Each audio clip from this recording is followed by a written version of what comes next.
Sampurasun, Assalamualaikum warahmatullahi wabarakatuh.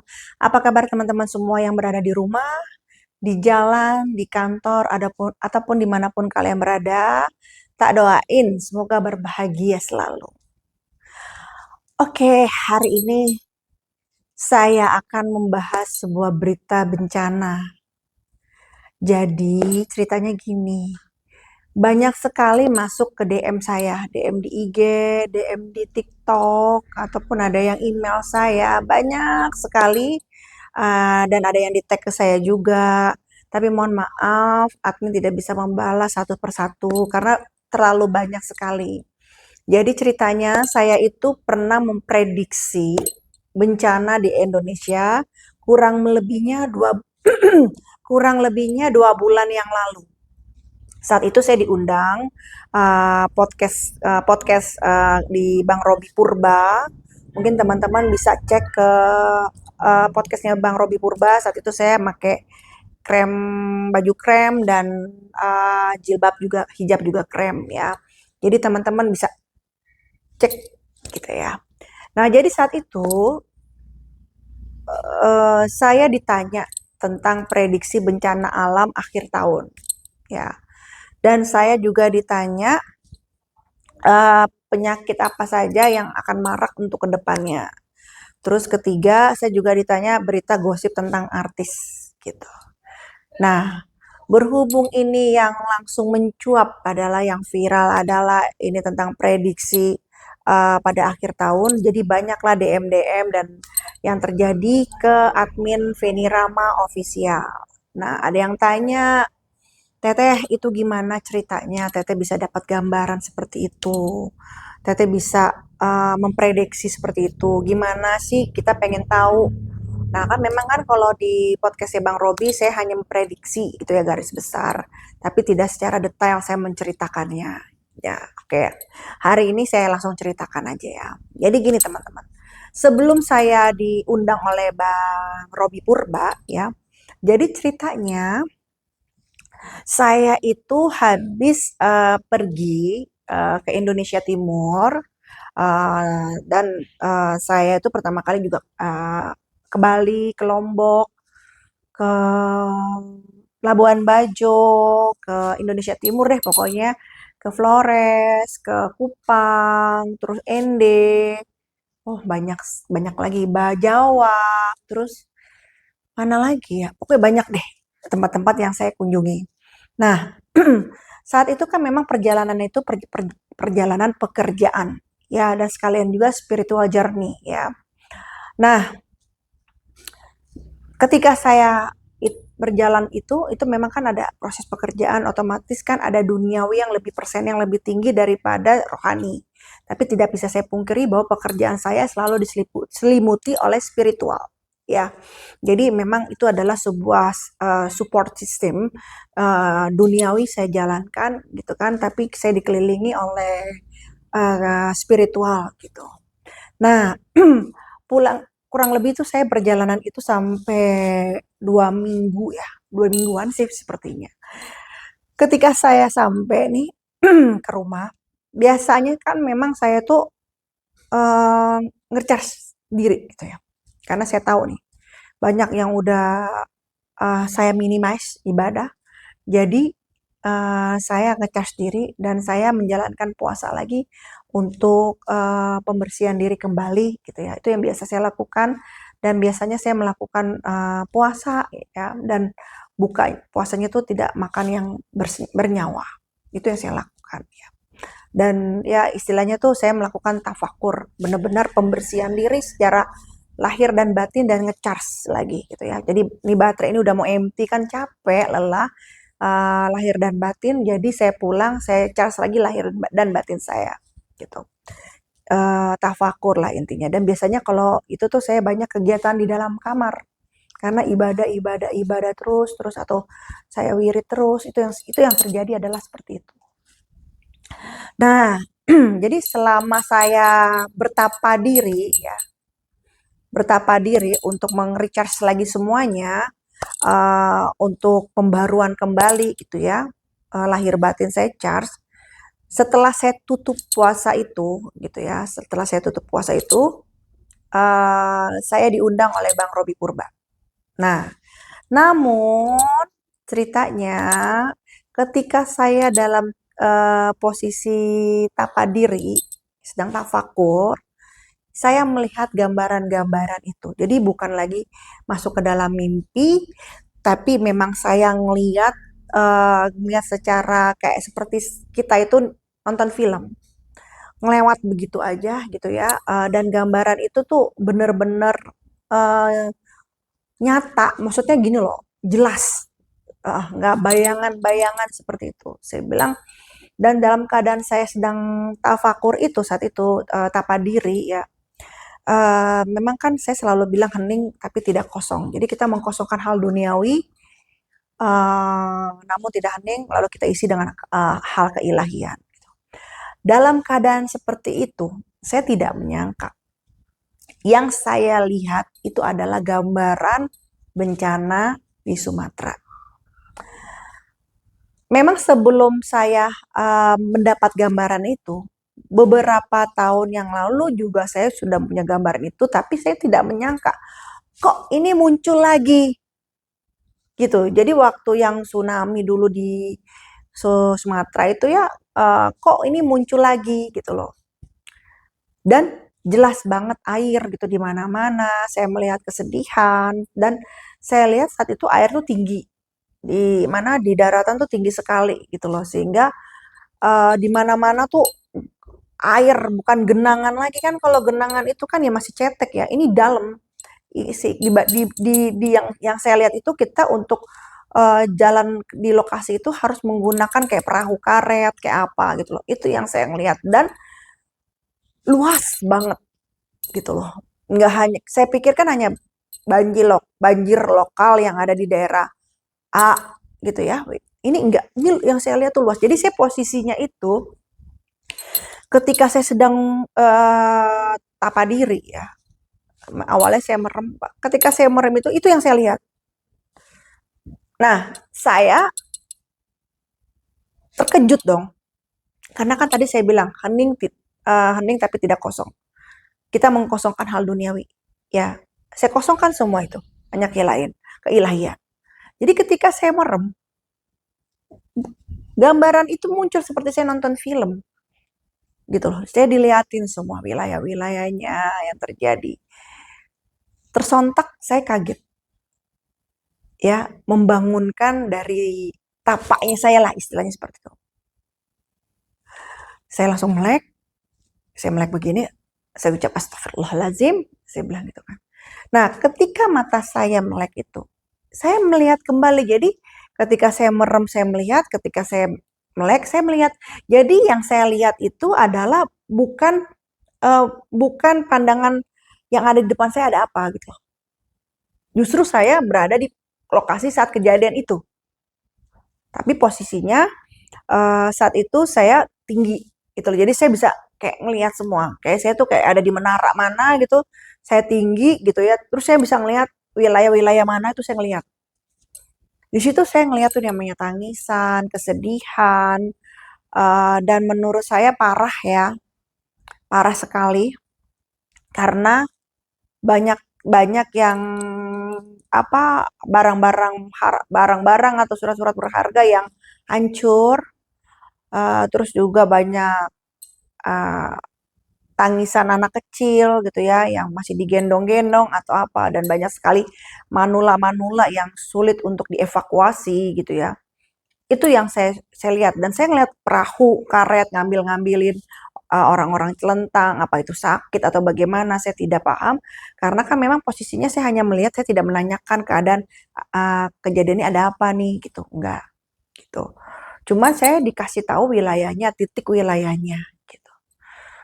Nah, itu lumayan lama teman-teman kejadian itu. Jadi ketika saya lagi berzikir ya, itu lumayan lama. Saya nonton itu tuh lumayan lama. Saya bilang astagfirullahaladzim. Saya bilang langsung ngomong innalillahi wa inna ilaihi rajiun. Saya saat itu mengucap seperti itu ya, karena yang datang dari Allah kita kembalikan lagi kepada Allah Subhanahu wa taala. Nah, saat itu terjadi, saya masih duduk sila ya. Saya cuma bisa ngebatin, ya Allah, saya hanya ya spontanitas. Saya bilang, aku berlindung padamu ya Robi, ya Tuhanku yang Maha Kuasa, lindungilah kami semua. Saya bilang gitu. Bila memang ini sebuah bencana yang memang yang harus terjadi terhadap Indonesia ya Robi, gitu kan, saya bilang gitu intinya dengan cara yang lembut. Itu dalam permintaan saya. Karena ya spontanitas.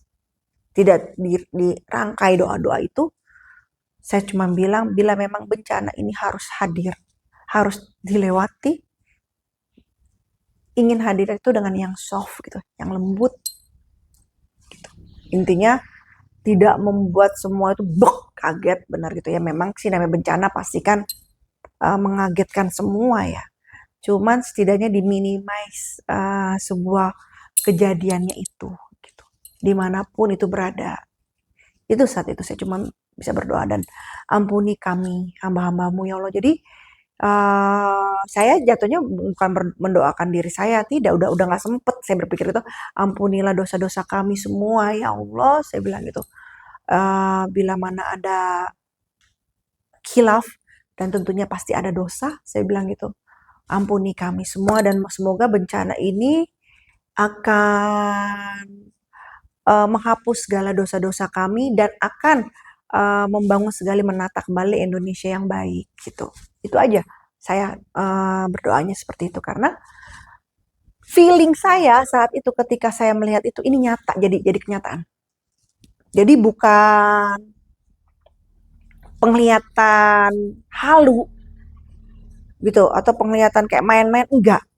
Karena saya mendapatkan yang itu ketika saya sedang recharge diri gitu ya, lahir batin, saya lagi tafakur, saya lagi istilahnya tuh kalau bahasa sekarang tuh lagi tapa diri gitu ya, secara lahir dan batin, lalu yang datang petunjuk itu gitu. Sebenarnya ada petunjuk lain, cuman rahasia karena itu masuknya ke ada orang-orang, adalah pokoknya itu ya. Nah, ketika saya sudah selesai zikir, saya masih merenungkan itu. Besokannya saya masih memikirkan itu gitu. Apa terulang lagi gitu ya kejadian ini gitu. Dan memang di Sumatera gitu. Terus akhirnya setelah saya dapat petunjuk itu, saya coba untuk make surein lagi apa yang saya rasa. Bener gak sih ini yang saya rasa? Kok saya ngeliat air yang tinggi di daerah Sumatera? Di Padang, saya melihat air yang sangat tinggi, gitu ya. Itu memang yang paling saya takutkan. Dari dulu saya pernah bilang, bukan hanya dengan Bang Robi Purba, beberapa tahun yang lalu saya juga pernah bilang yang paling saya takutin adalah Sumatera, ya, khususnya Sumatera Barat, karena memang yang lebih terkikis oleh air adalah daerah tersebut. Ya kan peta tuh ya, lebih terkikis gitu daerah tersebut. Bukan ingin menakuti, tapi memang apa yang saya lihat seperti itu. Dan itu sudah beberapa tahun yang lalu, ditambah lagi petunjuknya itu ya 2 atau 3 bulan yang lalu saya mendapatkan petunjuk itu terulang. Jadi setahun yang lalu tuh udah dapat petunjuk, terus kayak udah mendekati hari H-nya tuh kayak dilihatin lagi, diingetin. Dan untungnya diundang Bang Robi Purba. Gitu. Jadi setelah saya puasa, setelah saya tapa diri, saya dapat calling ya dari manajemen bahwa saya diundang oleh Bang Robi Purba untuk membahas masalah Ibunda Kanjeng Ratu Prameswari Punconosari, Ratu Kidul, membahas bencana alam akhir tahun, membahas penyakit, untuk kedepannya yang banyak tersebar penyakit apa, dan berita tentang artis kejadiannya apa gitu. Jadi makanya saya bilang ke Bang Robi Purba, pas banget nih diundang, pas saya tutup puasa, pas saya keluar kamar, karena biasanya saya kalau lagi begitu tuh lebih banyak waktunya dihabiskan di kamar, khususnya malam hari ya. Jadi lebih banyak itu gitu loh, untuk mendekatkan diri kepada Allah Subhanahu wa taala. Nah, beritanya lagi teman-teman, baru tadi malam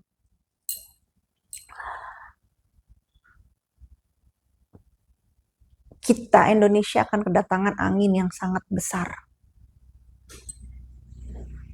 Anginnya besar sekali dan menggulung. Seperti tornado ya. Tapi kan ada yang kecil, ini besar.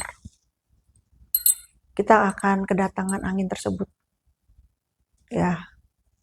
Saya kembali lagi berdoa bismillah. Ya, bila memang ini memang harus dilewati oleh Indonesia, bismillah ini akan terpecah angin tersebut. Jadi jangan besar. Karena kalau kena angin itu, wah, serem sekali. Saya juga mau ngabarin itu hari ini, berita itu. Hari ini saya mau ngabarin itu. Pertanyaannya di daerah mana, Teteh?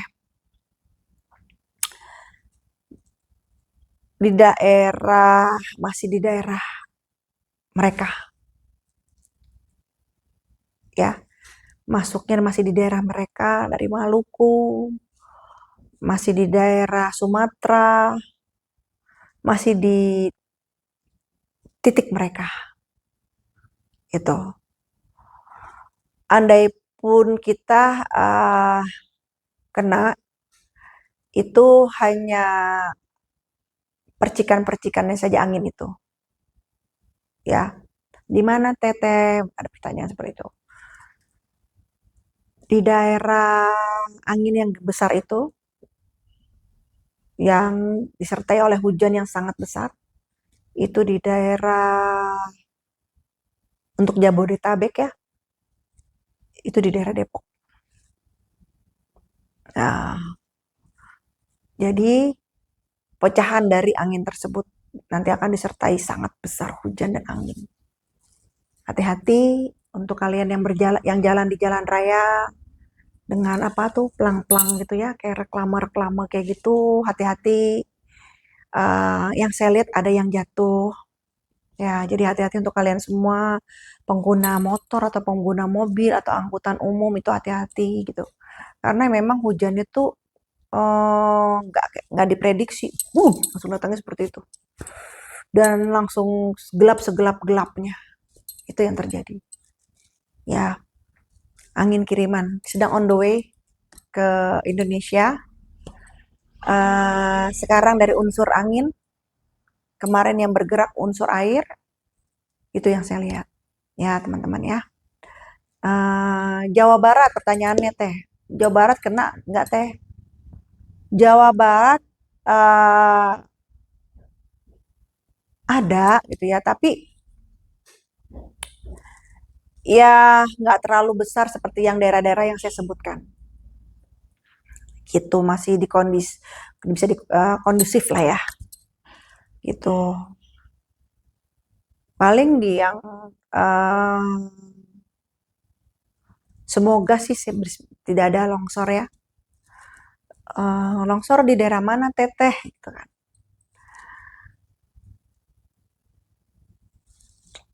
Apa itu saya lupa daerahnya tuh, di daerah Bogor. Ada titik yang longsor. Faktor unsur air ya karena memang besar ya. Namun karena memang daerah tersebut kemarin sudah kena banjir, jadi sudah ada penanggulangan, jadi tidak terlalu parah. Gitu. Yang keluar di mulut saya itu daerah Ciapus. Bismillah tidak ya, tapi memang ada satu titik di Bogor. Tidak terlalu parah karena sudah pernah kena. Jadi ada penanggulangannya gitu.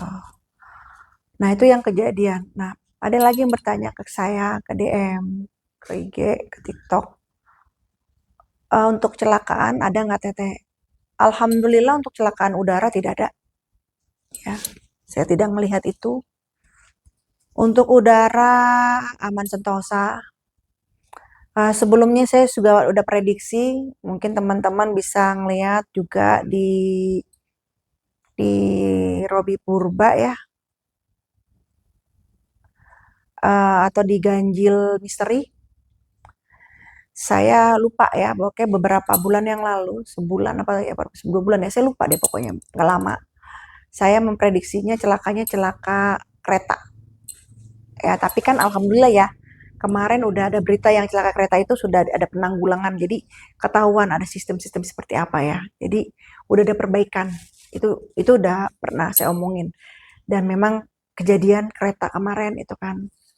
Nah, udara tidak ada, ya paling banyak demo-demo sendiri dikit lah di penerbangan karena memang ricuhnya penerbangan gitu ya. Eh, karena faktor udara gitu. Nah, terus laut ada nggak Teteh laut untuk celaka di laut? Selama kedisiplinan dikedepankan, yang namanya peraturan tidak dilanggar, jumlah kapasitas tidak disepelekan, insya Allah semua aman. Asalkan jangan menyepelekan kapasitas kapal laut tersebut. Jumlah sekian ya udah sekian.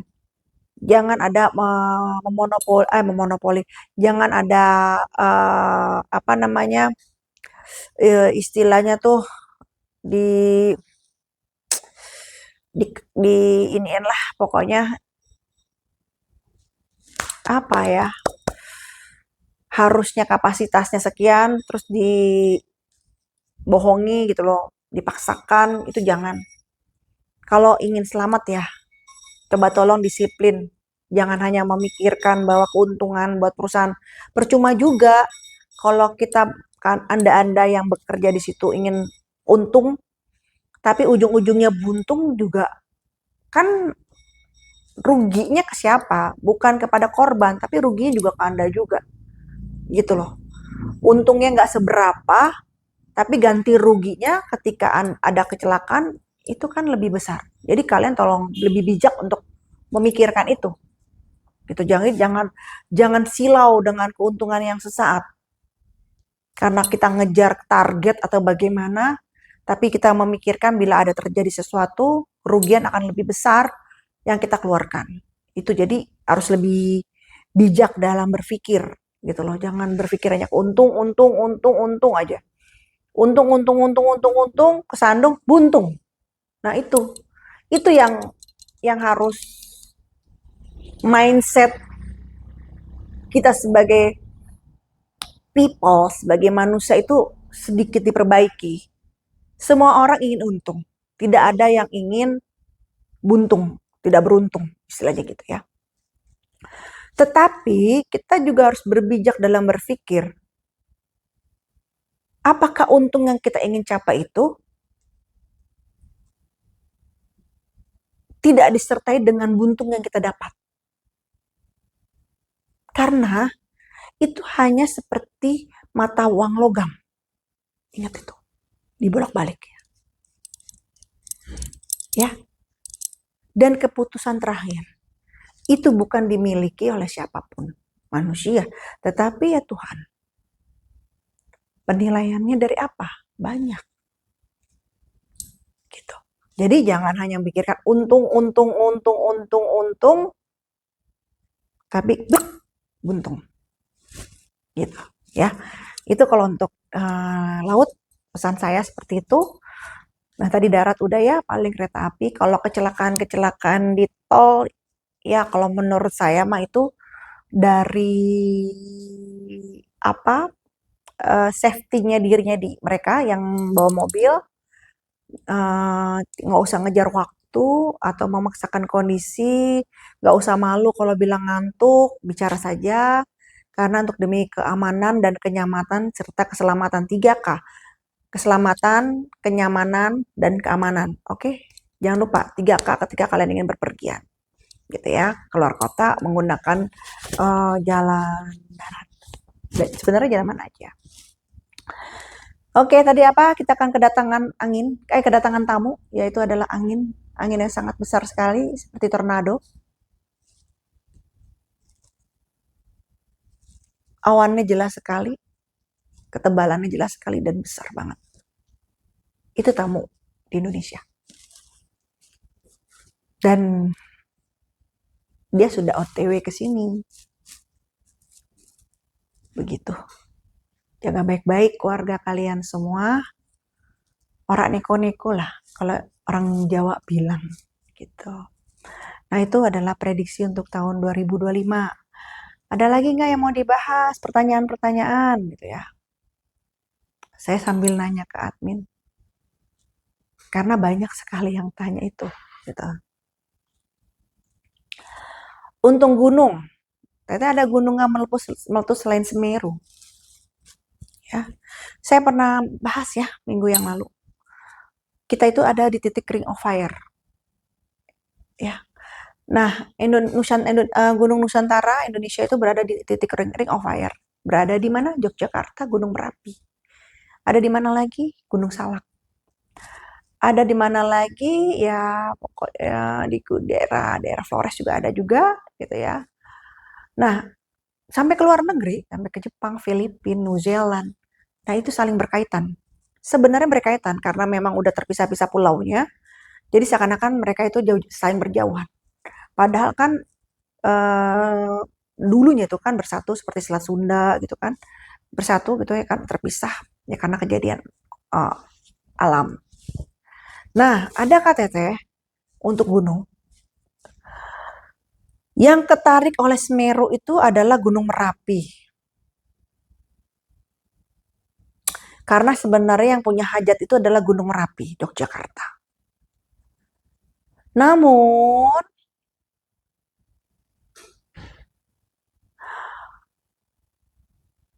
itu diambil alih oleh Gunung Semeru. Ya. Teman-teman nggak usah khawatir. Untuk Yogyakarta Merapi, itu hanya faktor kena efek dari tarikan dari Gunung Semeru. Namun, yang saya rasa sih saya kondisikan aman. Coba kalian yang berada di Yogyakarta, kirim tawasul, ya. Tentunya patoknya kita itu adalah Nabi Muhammad SAW. Kedua, yang menguasai gunung Merapi itu adalah Kanjeng Ratu Sekar Kedaton. Dicatat dan ditawasulkan. Terus Eyang Sapu Angin dicatat. Eyang Sunan Merapi dicatat. Terus Eyang Sapu Jagat dicatat. Terus Ibunda Kanjeng Ratu Pramestisari Kenconosari dicatat. Terus Eyang Penembahan Senopati Mataram dicatat. Terus Eyang Ki Alam dicatat. Ki Alam itu yang menjaga hubungan antara Merapi dengan Laut Selatan, khususnya berada di Yogyakarta. Dia berupa raksasa.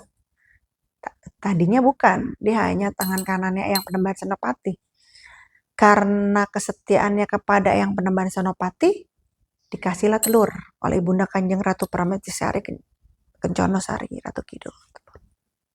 Ketika telur itu dimakan, dia berubah menjadi sosok raksasa untuk menjaga keseimbangan antara Merapi dan Laut Selatan. Bila mana ada yang nonton ini adalah orang Yogyakarta, ya, orang Jawa Tengah khususnya, silakan tawasul, kirim Al-Fatihah yang tadi saya sebutin. Ya, tapi pertama adalah Nabi Muhammad Shallallahu Alaihi Wasallam. Itu patok. Ya. Jadi memang selain Eyang Sekar Kedaton, Kanjeng Ratu Sekar Kedaton, ada Eyang Sunan dari Sunan Merapi yang menguasai Gunung Merapi. Kalian tawasul, kalian berdoa kepada Allah, dan kalian batin lah, intinya seperti itu, agar tidak terjadi apa-apa oleh Gunung Merapi. Halo Yogyakarta, Klaten, dan Sleman, bisa dijalankan ini. Gitu. Ya. Oke teman-teman, saya akhiri dulu cerita hari ini. Sampai ketemu lagi di cerita-cerita pembahasan selanjutnya. Jangan lupa di like, di share, di subscribe, sebanyak-banyaknya di share ya, untuk menjadi spiritisme buat saya. Saya pamit. Sampurasun, assalamualaikum.